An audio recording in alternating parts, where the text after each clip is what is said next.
Sabon fim mai girgiza. Fim ɗin da zai girgiza Kannywood amma ba a fara ba.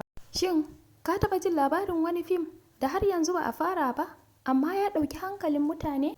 To wannan sabon shiri ne da zai girgiza Kannywood. A kwanakin nan ana ta raɗe-raɗin wani sabon fim da manyan jarumai za su fito.